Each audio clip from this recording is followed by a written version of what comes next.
Today, we have breaches, LockBit, and cyber insurance on the Cybersecurity Podcast. It's the Cybersecurity Podcast with a little extra BS. I'm Andrew Nuxel. And I'm Nathaniel Bick. And today we're going to talk about LockBit to start off with. There's a lot of LockBit breaches going on. One of the ones we wanted to focus on today was the Boeing breach that just happened. It was caused by LockBit. So I'll focus again on some of these government industries. Boeing makes a lot for the defense industry, and obviously airplanes as well. So LockBit continues to be a major disruptive malware out there. Yeah, and it definitely demonstrates what a focus, as you said, government contracts, anything with trade secrets, etc. There are a lot of states, nation states, countries with cybersecurity or cyber attack programs, and trade secrets, especially around anything with technology or defense, are huge targets. So not surprising. I know that we've heard and talked about some other recent breaches where not necessarily a whole organization was hacked. In the case of CDW, they really focused and honed in on some of their defense contracting or their the part of the market that focuses on government. So a huge target in that regard, and we're going to see more of it. Definitely seems like it's targeting a lot more and more. The nation states are a huge threat actor out there, and LockBit is definitely one of the pieces of which the software they're using. Yeah, it's so easy to weaponize that.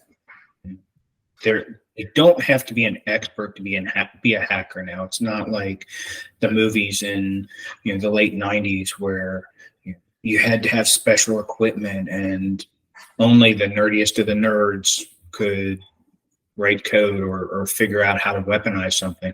Now on the dark web, so many of these packages are just readily available.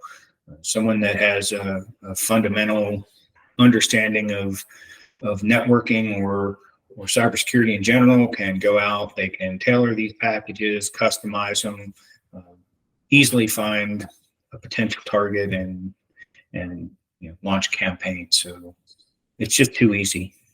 And this one's been around for a while, looking at some of the documentation since 2019 first observed, and then obviously we continue to see it even in 2023 in the fall here. It continues to be viruses or malware that's just not going away. They said here that approximately $91 million of ransom has been paid to LockBit since it was first observed in the U.S. in 2020. That's kind of interesting. 1,700 attacks in the U.S. since 2020. And those are the ones that are being reported too, as we've talked about in the past. How many are going unreported, either to protect reputation or for whatever reason are not disclosed, ransoms just paid. That's what we know about. That's right. Definitely continues to see other attacks too. We had a note from the FBI and CISA about the Scattered Spider, which is a group that targets large companies in their IT help desk. We saw that most notably recently in MGM hack as well. Yeah, and that was also the threat vector for Okta.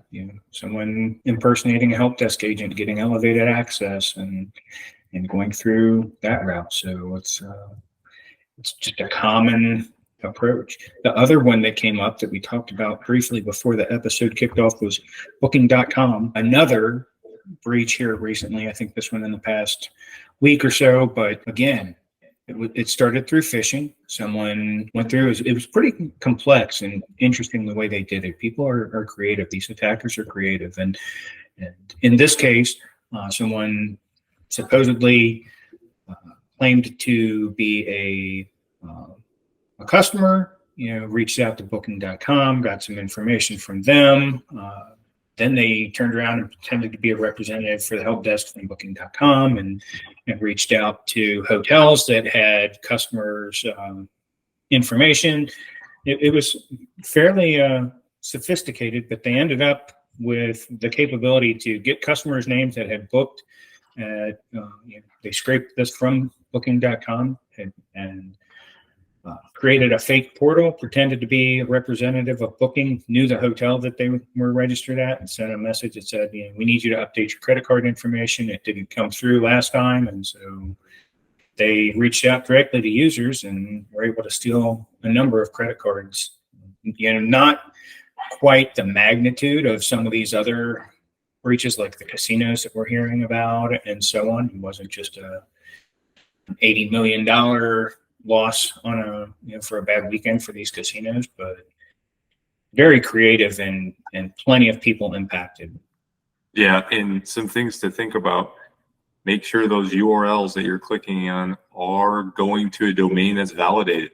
It says Booking or something similar to Booking, maybe even with zeros. I don't know if that domain is taken, something like that.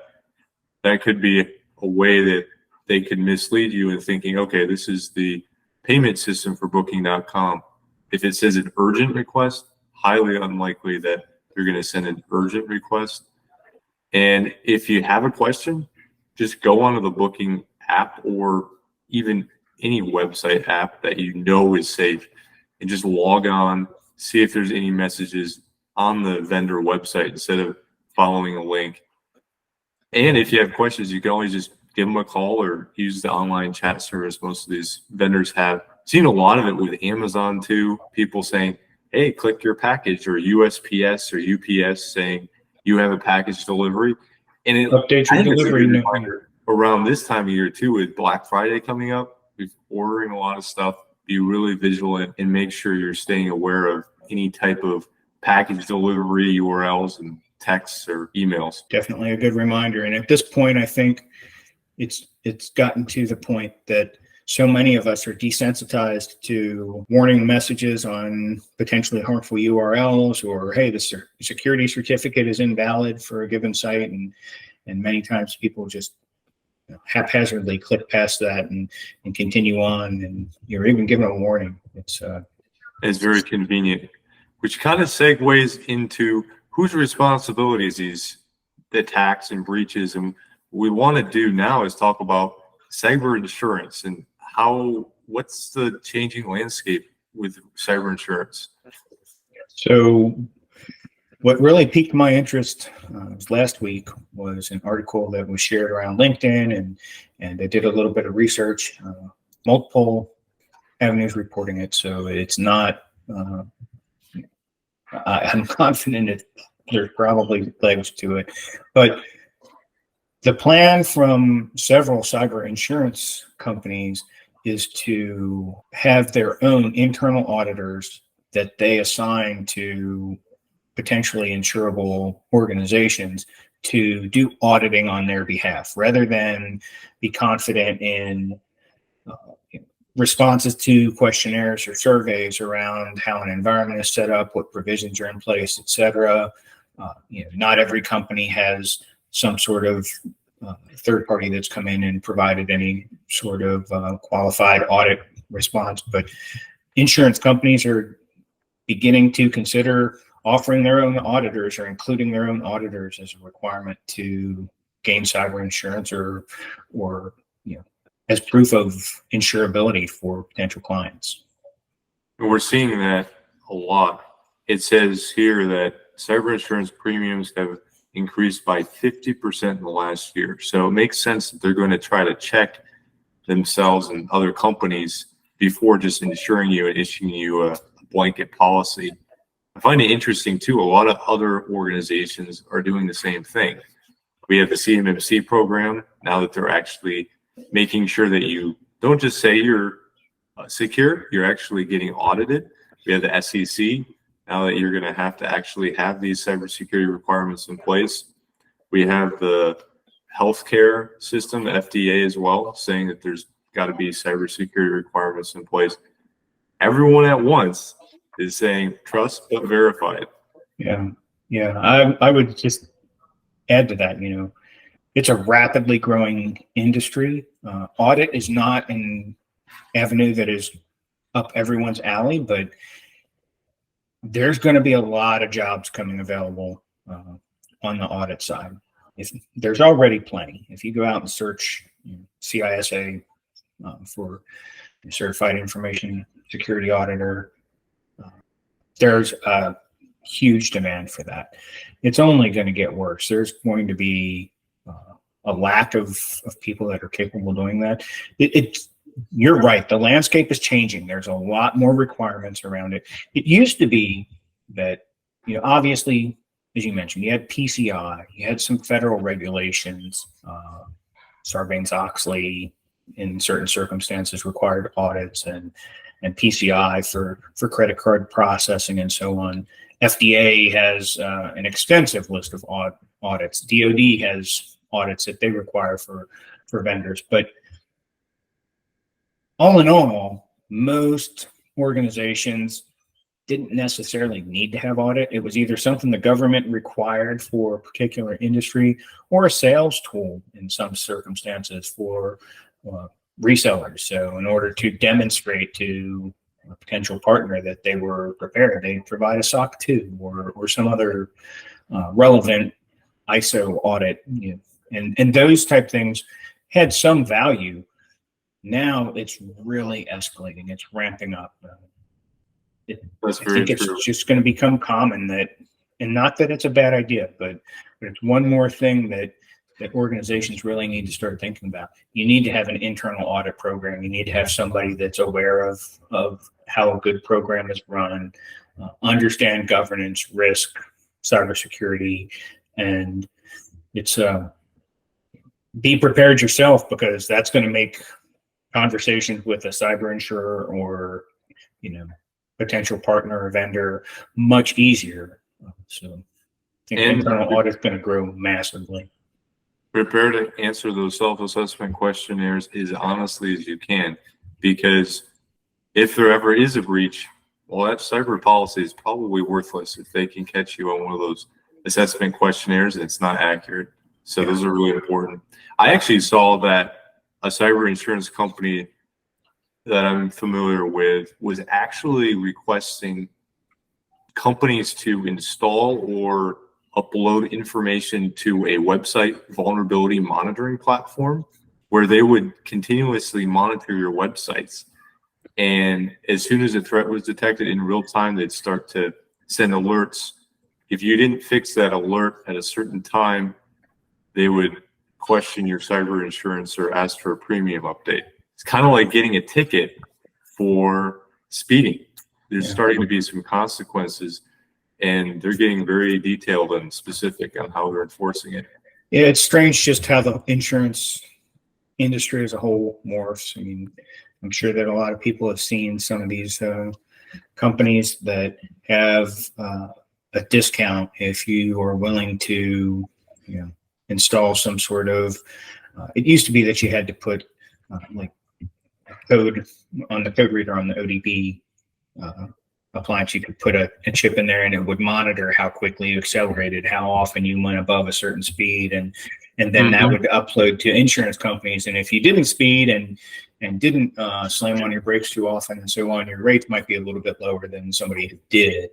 Now they're even including that in apps on people's phones, from what I understand. It's a new mechanism that they can. I've got it on my phone right here. The USAA app, just it tracks, like if I view checking my phone while I'm driving, it docks me. So I've got to try to not do that as much, which is a good thing. But yeah, I think I'll just pay the extra. And it's like 10%. Go 5 miles over the normal. Thanksgiving's coming up. We'll start with what suite of tools or particular tool, solution, etc. are you thankful for right now, Nathaniel? Well, I'm really thankful for, and this might sound like I've bought into the dark side, but I'm really thankful for the Microsoft Defender suite of tools. I saw now they've got the Microsoft Copilot coming out. I'm really excited about that. So have more artificial intelligence in the Defender suite of tools. So that's what I'm thankful for. I'm excited about Copilot, but I just my contempt for Microsoft business approach is not well hidden, but it's a necessary evil. Every organization has some level. We have a lot where I am. I know it's just common, but I really wanted to get excited and know more about Copilot, and I can't even really get pricing on it or any insight into how's it going to work long term. Yeah. The other thing interesting about Copilot, and again, I'm excited about it. I have a machine with Windows 11, and I saw the Copilot pre-launch pop up. But what they started to do is anything AI/security related is going to be branded as Copilot, it seems. So that's not going to be confusing at all, right? I mean, and they'll change the name too, I'm sure. Sure, yeah. That said, I agree with you. Defender was when I first heard Microsoft Defender, I was just like, oh, come on. And it's actually a really good solution, especially for a home user, I think. It definitely has capabilities in the business environment, but one thing that most end users go and buy a new system or laptop or whatever, and they don't really think that much about antivirus, and they used to throw McAfee or Symantec or you name it onto these devices with a 90-day trial, and then there's another a phishing scam where they come back and you're getting emails, your Norton subscription expired, click here to pay us the extra $375, or if you don't want to pay the $375 that's already been charged to your credit card, call us. And then they weaponize it. So Defender being native free on a home user device is really awesome. That's great. It's something to be thankful for. I would say I'm thankful for anything that promotes end user awareness. And one thing I've gotten really excited about lately on the tool side is there's a number of companies that do it. I don't want to slight anybody, but Abnormal Security and Egress are two companies that come to mind. But there's some really great advancements around phishing protection and the capabilities in email protection. So the philosophy has kind of shifted from just having the banner that says this email originated outside your organization, be careful, to now there are tools that are not that cost prohibitive. Some of them are very reasonably priced that you can snap into your existing suite of solutions, and the banners become dynamic. So it applies logic and intelligence and algorithms and AI and you name it to these and says, oh, well, this came from an external sender. That's pretty obvious. This looks like it's a phishing email. You can click on that banner and it tells you why. You don't just have to take its word for it that it's potential phishing. It'll tell you, oh, they're asking for financial information, or we can pick up that there's a sense of urgency around this request. It comes from someone that you've never had conversation with before, and so on. And that's a really exciting thing, because so often I think there are a lot of users that might see a warning and not understand why they got it and just think, oh, this, here we go again. I see this every day I'm getting this originated outside the organization. But when you have the capability to click on it and really understand, here are the 4 reasons that we think this is dangerous. And then if it gets classified as such, it also gives warnings when someone tries to reply to that or open links in it. We think this is phishing. Are you sure? And can proactively alert security team or create a log just so you know exactly the scenario, what happened, and maybe provide additional education. So that's something that I've been really excited about and seen a lot lately, and I think is something to be thankful for. That is definitely something to be thankful for. On a more personal note, what are your Thanksgiving plans? Yeah, so this year, going to some in-laws. My brother-in-law and his family are hosting in the Charlotte area, so it's going to be pretty easy for us. We'll just bring along some side dishes and watch football and get a little fatter than I already am. What about you? Yeah, just actually do some in-laws at locally here in Charlotte. So be a fun Thanksgiving. Have big turkey probably, so be fun. Well, thanks everyone for coming out to today's edition of the Cybersecurity Podcast, and thanks for listening. Continue to give us feedback and stay cyber safe out there. Thanks all, and have a great holiday.